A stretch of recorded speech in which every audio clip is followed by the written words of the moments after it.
सैन्य निरीक्षण।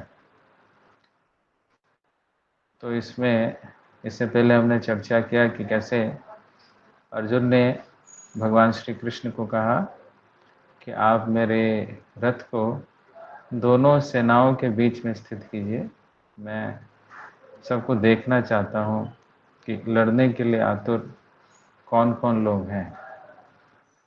तो भगवान ने सेनयोर मध्य, सेनयो हो मतलब दोनों सेनाओं के बीच में उन्होंने रथ को स्थापित किया। जब रथ को स्थापित किया तो अपने बंधु बांधवों को देख करके अर्जुन के मन में संशय उत्पन्न हो गया। भविष्य की बहुत ज़्यादा वो चिंता करने लगे और भगवान के समक्ष युद्ध ना लड़ने के कई कारण उन्होंने बताना प्रारंभ कर दिया।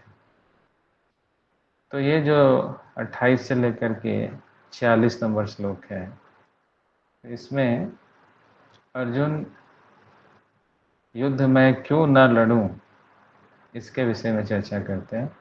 इसको लेकर वो तर्क देते हैं कि मुझे क्यों नहीं युद्ध लड़ना चाहिए। तो हम पहले श्लोकों का उच्चारण करेंगे, फिर इस पर चर्चा करेंगे। तो आप सब भगवद गीता खोल सकते हैं, दूसरे अध्याय का 28 नंबर श्लोक, सॉरी पहले अध्याय का 28 नंबर श्लोक। प्रभु जी डिस्प्ले कर देंगे थोड़ा सा, मैं हॉस्पिटल में हूँ।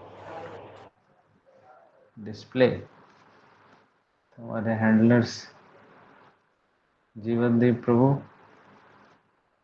देखो डिस्प्ले कैसे होगा। गुरु जी मैं कर देता हूँ।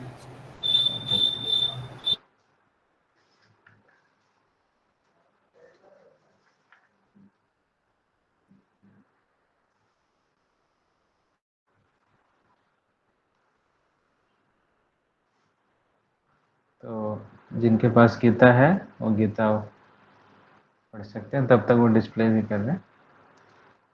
अर्जुन उवाच दृष्ट्वेवं स्वजनं कृष्ण युयुत्सं समुपस्थितं सीदन्ति माम गात्राणि मुखं च परिशुष्यति। तो इसमें अर्जुन कह रहे हैं क्या कि हे कृष्ण, मैं देख पा रहा हूँ कि मेरे समक्ष कौन खड़े हैं। स्वजनम, जन्म मतलब लोग, स्वजनम मतलब अपने लोग। तो अपने लोग जो हैं, और युयुत्सवम लड़ने की इच्छा से, समुपस्थितम उपस्थित, उपस्थित का मतलब प्रेजेंट होना, समुपस्थित का मतलब सारे मिलकर के प्रेजेंट है, यहाँ पे सभी यहाँ पे उपस्थित हैं। और इनको देख करके सीदंती माम गात्राणी, गात्राणी का मतलब कि जो मेरे अंग हैं वो क्या हो रहे हैं, काँप रहे हैं। और मुखम च परिशुष्यति, मुख जो है मेरा वो सूख रहा है। तो आप देख सकते हैं यहाँ पे, my dear Krishna, seeing my friends and relatives present before me in such fighting spirit, I feel the limbs of my body quivering and my mouth drying up। तो यहाँ पर यह अर्जुन की स्थिति है। तो पापा जी इस परपट में क्या बतला रहे हैं, क्योंकि अर्जुन जो है वो भगवान का भक्त है, और भगवान के भक्तों में ये स्वाभाविक गुण होता है कि बहुत ही कोमल हृदय के होते हैं। उनके लिए क्रूर बनना बड़ा मुश्किल होता है। तो अपने लोगों को देख करके उनके अंदर जो है वह करुणा उत्पन्न हो गई। इसलिए ऐसी जो भौतिक करुणा उत्पन्न होने के कारण उनके जो अलग अलग अंग हैं वो क्या हो रहे हैं, वो कांप रहे हैं।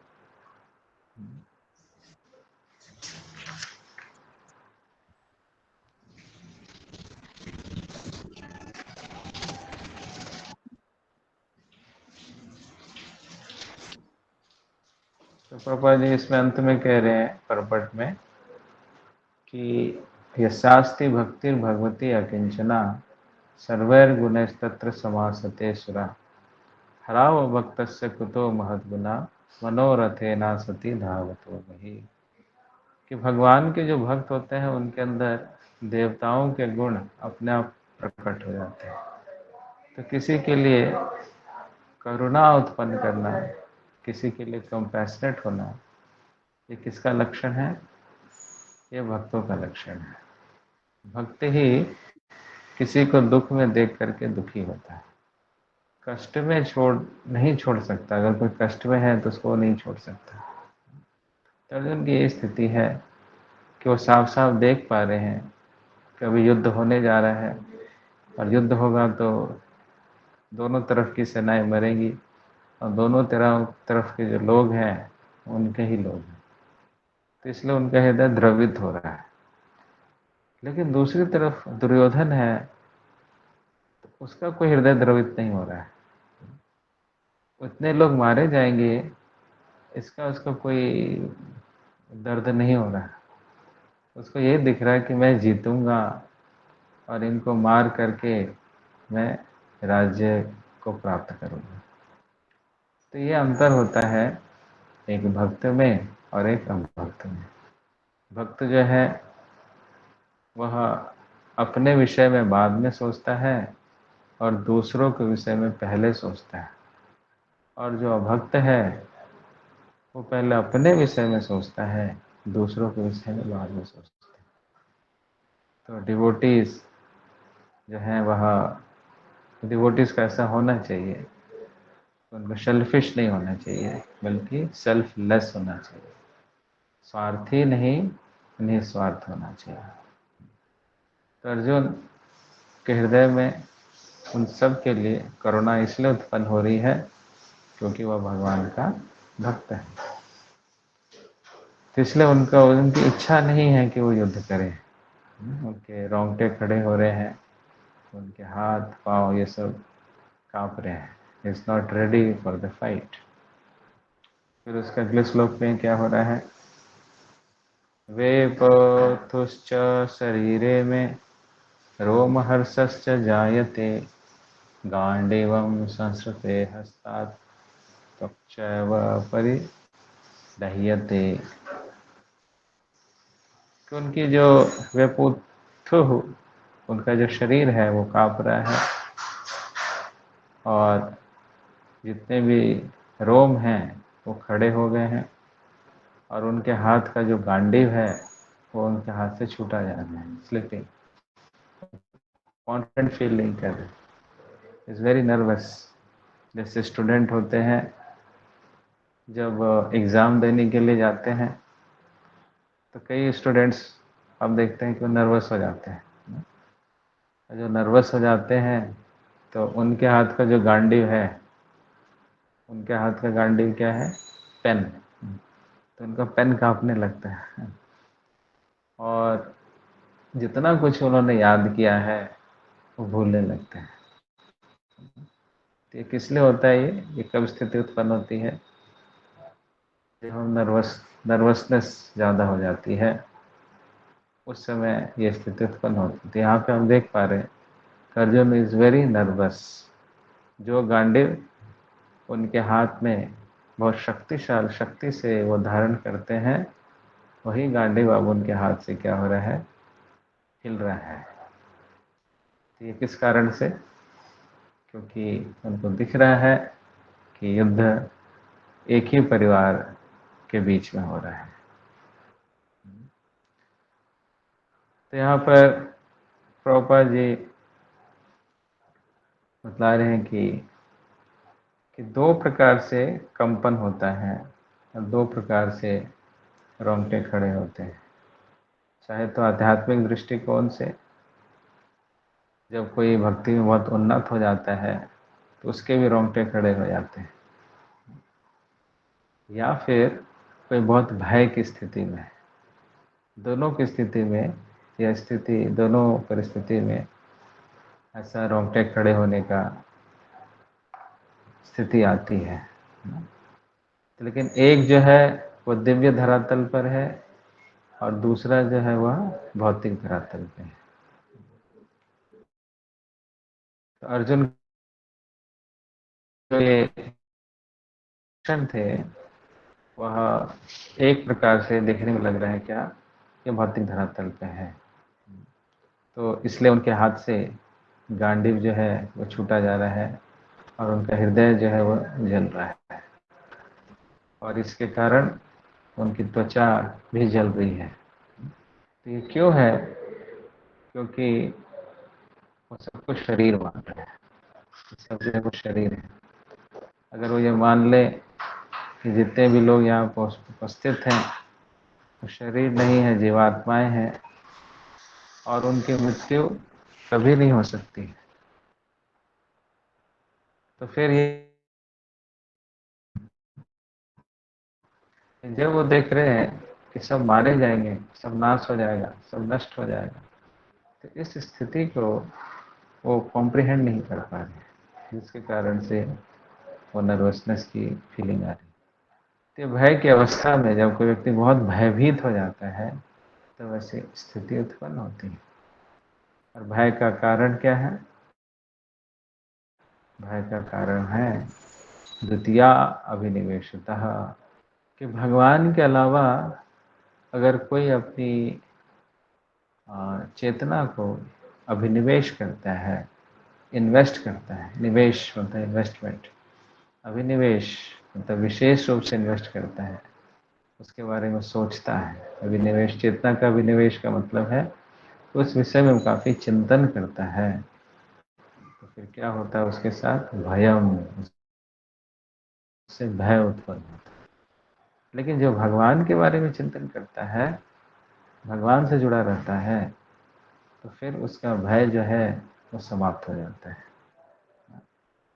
तो चेतना का अभिनिवेश किसी न किसी प्रकार से हमें करना ही पड़ता है, चाहे भौतिक दृष्टिकोण से करें या फिर आध्यात्मिक दृष्टिकोण से करें। तो आध्यात्मिक दृष्टिकोण से अभिनिवेश करने से हमारा भय, हम भय से मुक्त होते हैं, और भौतिक दृष्टिकोण से हम अभिनिवेश करते हैं तो भय से हम युक्त होते हैं। तो सामान्यतया ज़्यादातर लोग आप देखेंगे इस भौतिक जगत में भयभीत की अवस्था में रहते हैं, भय की अवस्था में रहते हैं। उसका कारण ही है कि उन्होंने अपने मन को, अपनी चेतना को भौतिक चीज़ों में लगाए हुए है, भौतिक चिंतन करते हैं। तो भौतिक चिंतन के कारण उनके अंदर भय की स्थिति बनी रहती है, हमेशा डरे हुए रहते हैं। और दूसरी तरफ भगवान के भक्त क्या करते हैं कि भगवान के विषय में चिंतन करते रहते हैं, भगवान से जुड़े रहते हैं, जिसके कारण वो भय से मुक्त रहते हैं। तो अर्जुन यहाँ पर अपने उदाहरण से दिखला रहे हैं कि जब वो भौतिक स्तर पर चिंतन कर रहे हैं तो उनके शरीर में भय उत्पन्न हो रहा है। उस भय के कारण उनके शरीर में अलग अलग विकार उत्पन्न हो रहे हैं। और इसका उल्टा है कि जब कोई भगवान के विषय में चिंतन करता है तो भय से मुक्त हो जाता है। तो इसलिए यहाँ पर अर्जुन के हाथ से गांडीव भी गिरता चला जा रहा है भय के कारण। श्लोक संख्या 30। न च शक्नोमि अवस्थातुं भ्रमतीव च मे मनः निमित्तानि च पश्यामि विपरीतानि केशव। तो देख रहे हैं कि मैं तो खड़ा भी नहीं हो पा रहा हूँ, न च शक्नोमि अवस्थातुं, मैं तो ठीक से खड़ा भी नहीं हो पा रहा हूँ। एव च मे मनः निमित्तानि च पश्यामि विपरीतानि केशव। और मेरा मन बहुत तेजी से भाग रहा है, बहुत ज़्यादा सोच रहा है, और मैं केवल खराब ही देख पा रहा हूँ, गलत ही देख पा रहा हूँ। तो कृष्ण, अब कृष्ण का नाम इन्होंने केशव लिया है, केशव। तो बहुत ज़्यादा चिंतन कर रहे हैं, चिंता कर रहे हैं। जैसे कहावत भी है, चिंता जो है वह चिता के समान होता है। एक चिता जो हमारे शरीर को जलाता है और एक चिता जो है वो हमारे मन को जलाता रहता है। तो कौन सी चिता है जो मन को जलाती है? वह है चिंता। चिंता से मन दुखी रहता है। कई लोग जो है बहुत ज़्यादा चिंता करते हैं, खास करके जब आयु बड़ी हो जाती है तब चिंताएं भी बढ़ जाती हैं। जब आयु छोटी होती है तब देखिए वो चिंता नहीं करते। आयु जब छोटी होती है तो शंकराचार्य जी कहते हैं कि बालस्तावत क्रीडा सकता, कि बाल्यावस्था में व्यक्ति केवल खेल कूद के विषय में ही सोचता है। बड़ा होता है तो अन्य कामुक विचारों के विषय में सोचता है। लेकिन जब उससे भी बड़ा हो जाता है तो खाली वो चिंता करता रहता है बैठकर। तो चिता तो उसको बाद में जलाएगी उसके शरीर को, लेकिन उससे पहले चिंता ही उसको जला देती है, उसके मन को जला देती है, चिता जलता रहता है। तो ये चिंता, टेंशन या एंजाइटी, ये हमारे आध्यात्मिक जीवन का सबसे बड़ा ऑब्स्टेकल है। हम कई बार देखते हैं कि भक्त लोग भी बहुत ज़्यादा सोचना प्रारंभ कर देते हैं, ओवर थिंकिंग।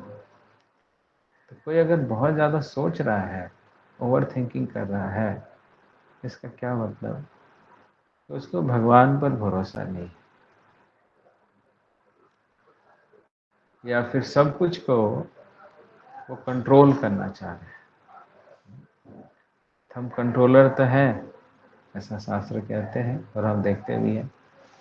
हम कुछ कुछ चीज़ें कंट्रोल तो कर सकते हैं, लेकिन हर एक चीज़ को हम कंट्रोल नहीं कर सकते। हर एक चीज़ हमारे कंट्रोल में नहीं।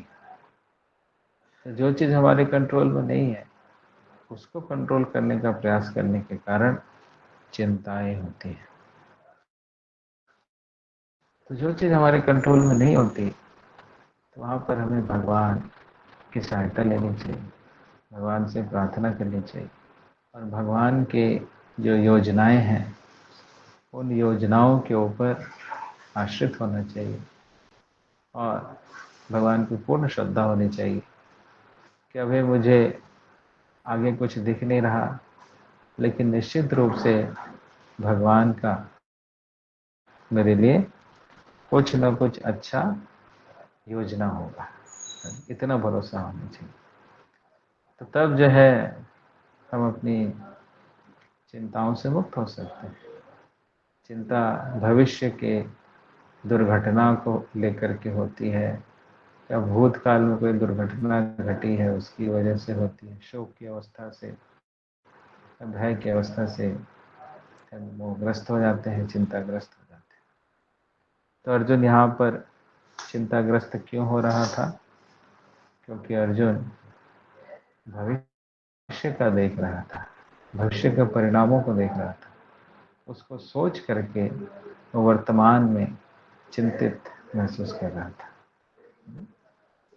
तो प्रभुपाद जी पुरपट में श्लोक, वही 11वें स्कंद का दूसरे अध्याय का जो 37 नंबर श्लोक है, भयम द्वितीया अभिनिवेशतः स्यात्, कि उत्पत्ति भय की उत्पत्ति कैसे होती है? भय की उत्पत्ति होती है जब द्वितीया से हमारा अभिनिवेश हो जाता है। तो द्वितीया मतलब क्या? भगवान के अलावा, भगवान के अलावा जब हम अभिनिवेश करते हैं, किसी अन्य चीज में अभिनिवेश करते हैं, तो वहां से भय उत्पन्न होगा ही होगा। इस नियम है। तो भागवत ये सिद्धांत हमें सिखला रही है कि आपको भय तभी होगा जब भगवान के अलावा आप किसी अन्य चीज में मन लगाते हैं। इसलिए कृष्ण कहते हैं कि मन किसी को मत दो, मन बना भव मद भक्तो मध्याजी माम नमस्करो। मन तुम किसी अन्य चीज में दोगे मेरे अलावा, तो भय तो उत्पन्न होगा ही होगा। भय से अपने आप को हम रोक नहीं सकते अगर मन को हमने भगवान के अलावा किसी अन्य चीज में लगाया है। तो मन भगवान को देना है, बाकी चीजों में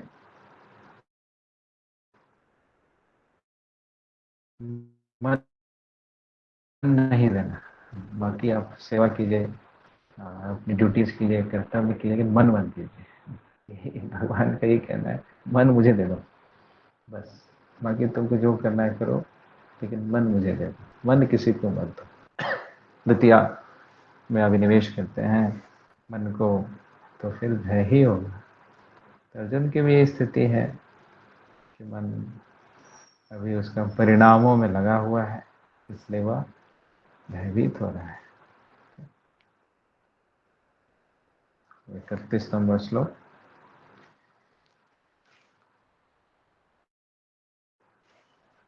न च श्रेयो अनुपश्यामि हत्वा च जलम आहवे, न कांचे विजयम कृष्ण न च राज्यम सुखानि च।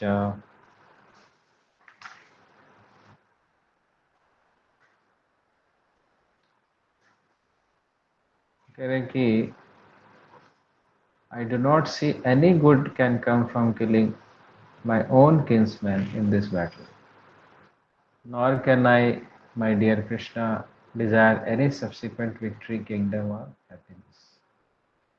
कह रहे इससे होगा क्या?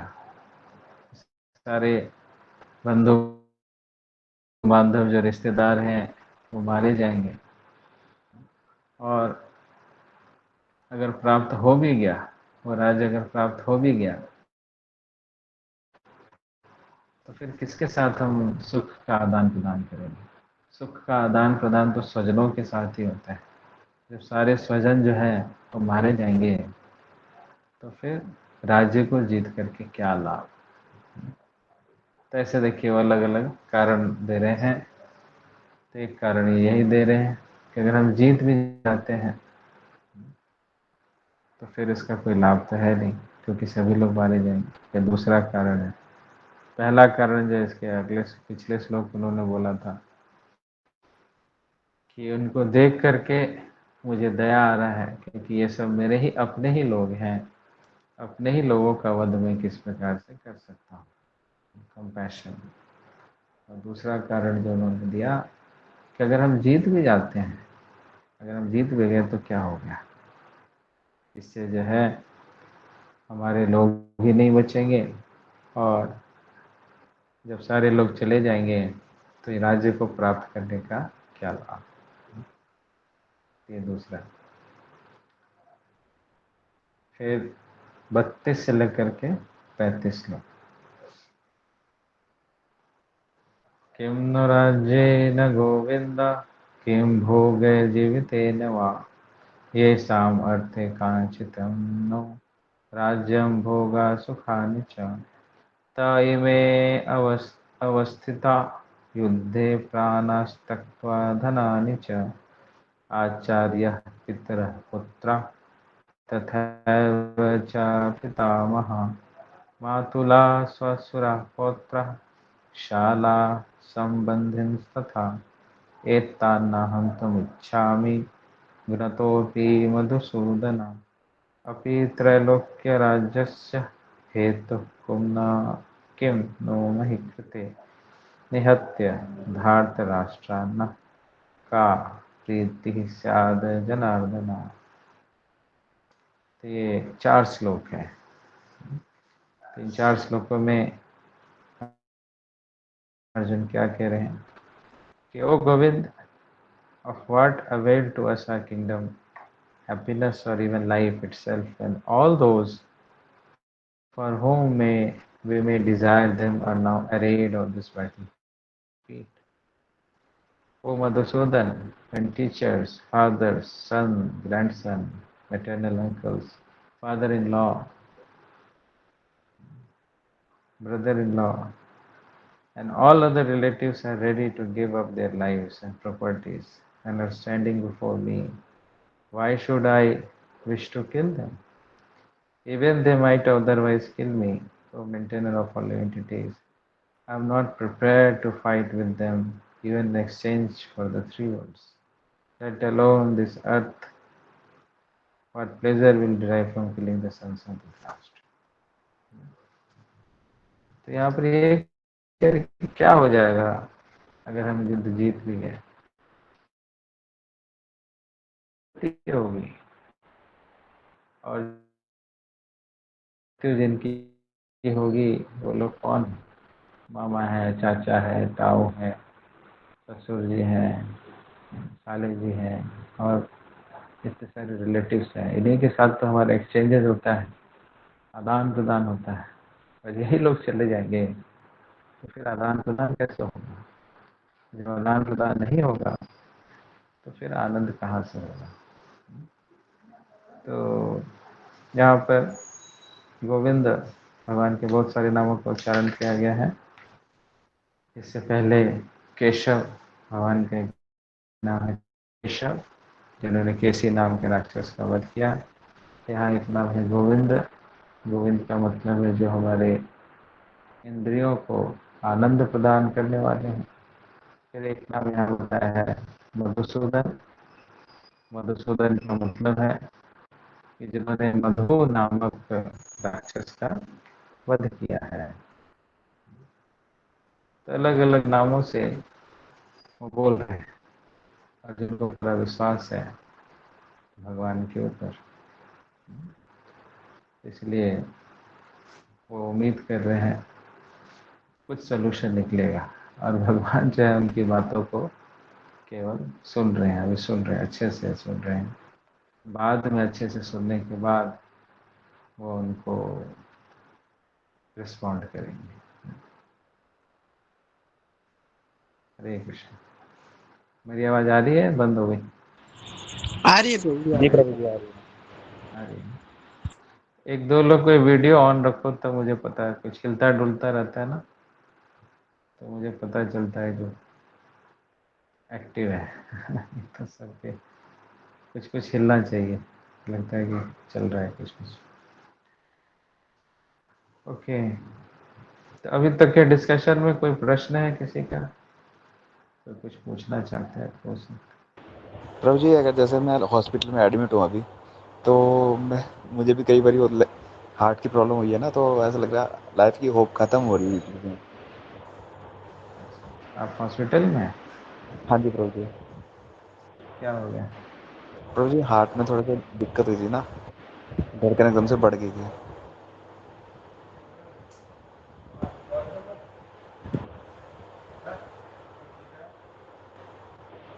हरि बोल। हरे कृष्णा। अरे कैसा हुई थी? धड़कन एकदम से बढ़ गई थी ना, और सांस लेने में प्रॉब्लम भी हो गई थी। बीपी? अच्छा अच्छा, कोई नहीं, अभी तो आप जीवित लग रहे हैं, शरीर है अभी। मगर सारी रिपोर्ट ठीक। नॉर्मल सारी रिपोर्ट नॉर्मल आ रही है, मगर दर्द फिर भी नहीं खत्म हो रहा है। अच्छा, तो देखो क्या कारण है, उसके लिए चिंतित नहीं होना। आप इलाज अच्छे से कराओ, लेकिन उसके लिए बहुत ज़्यादा परेशान नहीं होना चाहिए। आपको भीष्मदेव का स्मरण करना चाहिए। भीष्मदेव जो है सरसैया पे लेटे थे। सरसैया का क्या मतलब कि पूरे शरीर में उनका तीर लगा हुआ था। उस पेन में भी वो भगवान का स्मरण कर रहे हैं, भगवान का गुणगान कर रहे हैं। तो आप दवाई कीजिए, इलाज कीजिए, अच्छे डॉक्टर से दिखाइए, अच्छे अस्पताल में जाइए, अपने तरफ से पूरा प्रयास कीजिए, लेकिन परेशान मत होइए। परेशान नहीं होना, नहीं होना। बाकी अपना कर्तव्य कीजिए, लेकिन चिंता मुक्त होकर के, चिंता युक्त होकर, क्योंकि गीता हमें यही सिखलाती है कि हम शरीर नहीं हैं, हम क्या है? आत्मा है। कष्ट जो होता है वो शरीर का होता है, अपने आप को हम शरीर मान मानेंगे तो हमें ज़्यादा कष्ट होगा, अपने आप को आत्मा मानेंगे तो थोड़ा कम कष्ट हो जाएगा। समझा ना? बीमारी हुई है तो शरीर को बीमारी हुई है, मुझे बीमारी नहीं हुई है। जैसे हम कोई कपड़ा पहनते हैं, कपड़ा फट जाता है तो कपड़ा फटा है, मैं नहीं फटा। जैसे हृदय में कुछ प्रॉब्लम है, पेट में कुछ प्रॉब्लम है, तो उसमें इशू है, मैं तो ठीक हूँ। समझा ना? जब ये भावना रखेंगे तो बीमारियों में भी परेशान नहीं होंगे, है ना? ओके, समझ आया? जी प्रभु जी। वीरेंद्र चड्डा। हरे कृष्णा जी, दानव प्रणाम प्रभु जी। तो जी, जैसे आप बता रहे थे कि हमें अपना जो ड्यूटीज है वो करना चाहिए, आसक्ति के साथ भी करना चाहिए। तो प्रभु जी, जैसे हम किसी के लिए भी करते हैं या परिवार के लिए करते हैं या किसी के भी लिए करते हैं, तो अब बहुत गहरी आसक्ति के साथ करते हैं, मतलब कि बहुत ना अजीब से आसक्ति के साथ। तो इस आसक्ति को प्रभु जी हम ड्यूटीज में कैसे करता मतलब कन्वर्ट कर सकते हैं कि उससे भक्ति भी अच्छा चले और हम ड्यूटी समझ के करें, आसक्ति समझ के नहीं। इसलिए भगवान से जो है आसक्ति हमें बढ़ानी चाहिए। जितना हम भगवान से आसक्ति बढ़ाएंगे उतना हमारी भौतिक आसक्ति कम होती चली जाती है। मान लो हमारी आसक्ति 100% है, तो 20% भगवान में लगाओ, 80% काम में लगाओ, फिर 30% भगवान में लगाओ, फिर 70% काम में। फिर धीरे धीरे भगवान की जो आसक्ति है उसको इंक्रीज करते चले जाना है, और जो हमारी भौतिक आसक्ति है तभी कम होगी। जब भगवान की आसक्ति बढ़ेगी तभी भौतिक आसक्ति कम होगी। समझ आया ना? इसलिए हमें इस पे यस प्रभु। फोकस करना है कि how to increase our attachment towards Krishna. Krishna से अपनी आसक्ति को हम कैसे बढ़ाएं, इस पे हमें वर्क करना चाहिए। भौतिक आसक्ति अपने आप कम हो जाती है। आप सिर्फ सोचो कि भौतिक आसक्ति कैसे कम होगी, लेकिन कृष्ण के प्रति कोई आसक्ति उत्पन्न करने का प्रयास नहीं कर रहे हैं तो फिर भौतिक आसक्ति नहीं जाती। समझ आया? Thank you. ओके, और कोई प्रश्न किसी का?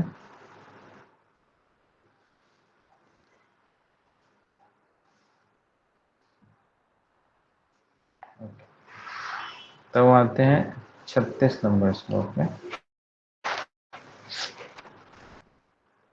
हाथ खड़े हैं, और रंजना माता जी। हरे कृष्ण प्रभु जी, दंडवत प्रणाम। प्रभु जी, अभी आपने जैसे बताया था कि अर्जुन की जो स्थिति है वो भौतिक स्तर पर है, और हम तो वैसे भी बद्ध जीव हैं प्रभु जी। और आपने बताया कि हमें अपना मन, भगवान कह रहे हैं कि अपना मन मुझे दे दो और बाकी तुम जो अपनी ड्यूटी जो है वो करते रहो जैसे आपको करनी है। तो प्रभु जी, ये मन मतलब कि जब लेक्चर सुनते हैं या जपा करते हैं तब तो ये रहता है कि प्रयास करते हैं कि अपना मन भगवान को दो, लेकिन फिर परिस्थिति या समय काल जो भी है उसके अकॉर्डिंग फिर मन जो है डगमगाने लग जाता है। तो उस समय हम अपने आप को कैसे संभाले, मतलब कैसे ये रहे कि हम कृष्णा कॉन्शियसनेस में ही रहे और हमारी चेतना ये रहे कि हमारा मन भगवान के पास है।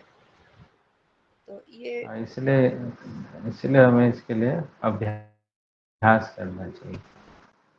ये एकदम से नहीं आता है। इसके लिए एक जन्म क्या, दो जन्म क्या, कई जन्म भी लग सकते हैं। इसलिए गीता में भगवान कह रहे हैं, बहुनाम जन्मनाम अन्ते ज्ञानवान माम प्रपद्यते। बहुनाम, कई जन्म लग जाते हैं। तो अभी तो हमने 2 साल, 3 साल या 5 साल ही भक्ति की है। इससे पहले तो भक्ति अगर की होती, यहाँ होती नहीं। तो थोड़ा समय लगता है। भौतिक आसक्ति बहुत गहरी होती है, बहुत प्रबल होती है, उससे बाहर निकले में समय लगता है। तो धैर्य बना के रखें, भगवान पे श्रद्धा रखें कि भगवान हमेशा हमारा अच्छा ही करते हैं। हमारे जो वास्तविक माता पिता जो हैं वो भगवान ही है। तो भगवान पे भरोसा रखिए, भगवान का स्मरण बढ़ाइए। सोने से सो कर के उठते हैं तब, सोने से पहले, दिन में, जब भी अनायास अनायास भी आप भगवान का स्मरण कर सकते हैं। जपा करते हैं, रीडिंग करते हैं, कथा सुनते हैं, तब तो है ही। उसके अलावा भी प्रयास कीजिए कि अन्य कार्यों के बीच में भी हम भगवान का स्मरण करें। भगवान का स्मरण जितना ज़्यादा होगा उतना ज़्यादा हम इस भौतिक कष्टों से, भौतिक कलमशों से, भौतिक आसक्तियों से अपने आप को बचा पाएंगे।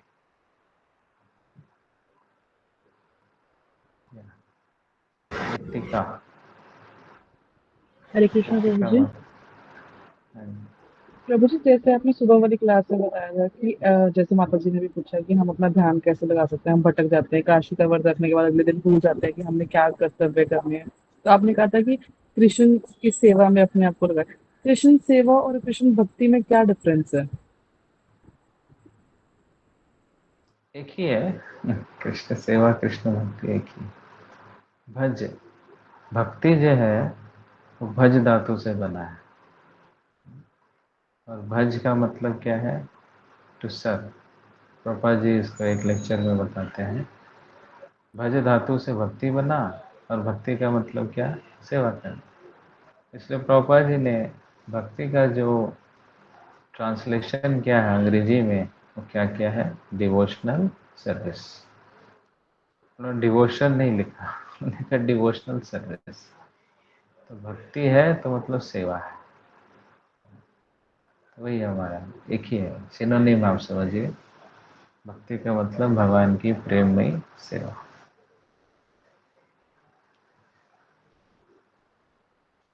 ओके। ठीक है प्रभु। तो प्रभु जी, मेरा एक सवाल ये है कि जैसे आपने कहा भक्तिमय सेवा, जैसे हम जप करते हैं, प्रभुपाद बुक्स पढ़ना, और मतलब इन सब के साथ प्रभु जी जैसे कि सेवा का अवसर मिलता है, लेकिन कई बार क्या होता है कि सेवाएं नहीं हो पाती है, क्योंकि फिर ये रहता है कि बुक्स स्टडी नहीं हुई, या हमारी जब मतलब कि अच्छे से नहीं हो पाया, तो उसमें जब हम सेवा के लिए जाते हैं तो अंदर से फिर ये चीजें भी चलती हैं। तो हमें मतलब क्या करना चाहिए, अगर मैं अपनी खुद की बात करूं तो? हाँ, जिसका जो समय है आप समय पे कीजिए, इसलिए डिसिप्लिन भी बहुत ज़रूरी है। पापा जी ने डिसिप्लिन पे बहुत जोर दिया है कि जो आपके माला का समय है आप उसमें माला कीजिए, रीडिंग का समय आप रीडिंग कीजिए, भोजन करने के समय उसमें भोजन कीजिए, है ना? बैलेंस बना के चलिए। अभी हम मुक्त अवस्था में नहीं हैं, कंडीशनड अवस्था में है। कंडीशनड अवस्था के लिए रेगुलेटेड लाइफस्टाइल का होना बहुत आवश्यक है। युक्त आहार विहारस्य युक्त चेष्टसु कर्मसु युक्त स्वप्नावबोधस्य योगो भवति दुःखः। हम डिसिप्लिन नहीं रखेंगे तो यही सारी प्रॉब्लम आती है। चैंटिंग के समय में चैंटिंग हुआ नहीं, फिर सेवा के समय में चैंटिंग की याद आती है, चैंटिंग के समय में सेवा की याद आती है, फिर समय पर प्रसाद नहीं लिया, फिर भूख लग जाता है बीच में, है ना? और फिर सेवा नहीं हुई, चैंटिंग नहीं हुई, तो रात में लेट सोए, रात में लेट सोए तो फिर सुबह लेट उठे, सुबह लेट उठे तो फिर माला नहीं हो पाई, तो पूरा साइकिल बना हुआ है। तो हमारे लिए साधना भक्ति इसलिए कहा गया, साधना भक्ति में डिसिप्लिन का होना बहुत ज़रूरी है। समय पे सोना, समय पे उठना, समय पे अपनी जो 16 माला का जप है उसको करना, अध्ययन करना, समय पे प्रसाद ग्रहण करना, समय से सेवा करना। अगर हम प्लानिंग से करते हैं, डिसिप्लिन से करते हैं, रेगुलेशन से करते हैं, तो आप खुद ही देखोगे कि आप सब कुछ बहुत अच्छे से कर पा रहे हैं। अगर ये पंक्चुअलिटी नहीं रहेगी तो बहुत लाइफ क्योस हो जाता है, ना भक्ति ठीक से कर पाते हैं, ना अपनी जो जिम्मेदारियां हैं उसको ठीक से कर पाते हैं। तो प्लानिंग कीजिए और डिसिप्लिन के साथ सारी चीज़ें आप उसको कर सकते हैं। लेकिन प्रभु जी प्लानिंग भी तो नहीं चल पाती है ना, जैसे ठीक हमने है, मान लो और किसी कोई प्रश्न है? Anyone else?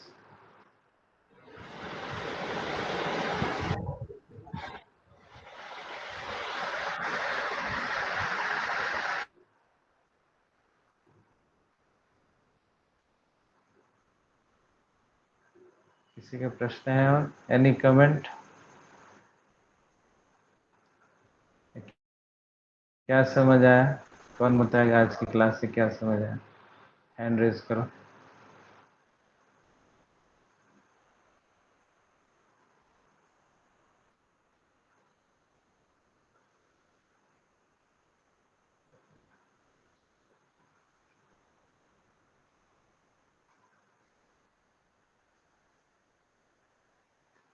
यस, आज क्लास में क्या क्या डिस्कशन हुआ, कौन बताएगा?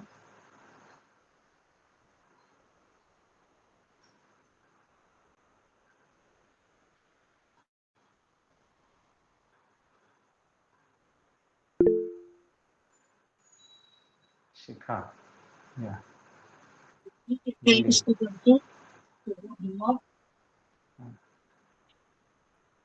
बोलूं प्रभु जी? हाँ जी, बोलिए बोलिए। प्रभु जी, आपने बताया कि जैसे जो हमारा भय का कारण है ना, वो इसलिए क्योंकि हम भगवान के ऊपर हमारा फेथ नहीं है और हम भगवान के विषय से अलग सोच के अपने विषय में सोच रहे हैं, इसलिए। और ओवर थिंकिंग भी है कि अगर हम ओवर थिंकिंग कर रहे हैं तो वो भी इसीलिए है कि हम भगवान पे फेथ नहीं है हमारा। या तो ये एक मेन डिस्कशन था कि भय का कारण क्या है। जब भगवान के अलावा किसी अन्य चीज़ों पे हमारा चिंतन ज़्यादा होता है, ओवर थिंकिंग होता है, तो भय उत्पन्न होता है। तो इसलिए भगवान के विषय में ही सुने, श्रवण करें, चिंतन करें, भगवान से ही अपने मन को जोड़े, तो भय अपने आप समाप्त हो जाता है।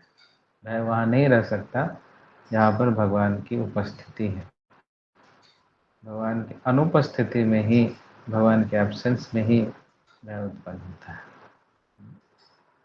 तो ये एक मेन था। अर्जुन की स्थिति भी आप यही देख रहे हैं। अर्जुन बारंबार परिणामों के विषय में चिंता कर रहा है, इसकी वजह से वो भयभीत अवस्था में है, और भय के कारण ही उसके हाथों से गांडी छूट रहा है, उसका चेहरा, जो त्वचा है वो जल रहा है, होठ सूख रहे हैं, हाथ पैर कांप रहे हैं। ये स्थिति हमने आज देखा। ओके, तो समय हो चुका है, तो आज की कथा यहीं पे विराम देते हैं। अगली क्लास फिर नेक्स्ट मंडे को होगी। हरे कृष्णा कृष्णा कृष्णा हरे हरे, हरे राम हरे राम राम हरे राम राम। राम। श्री श्री राधा माधव जी की जय, श्री श्री गौरता की, जगत गुरु श्री प्रभुपाद महाराज की जय। जय प्रेमानंद।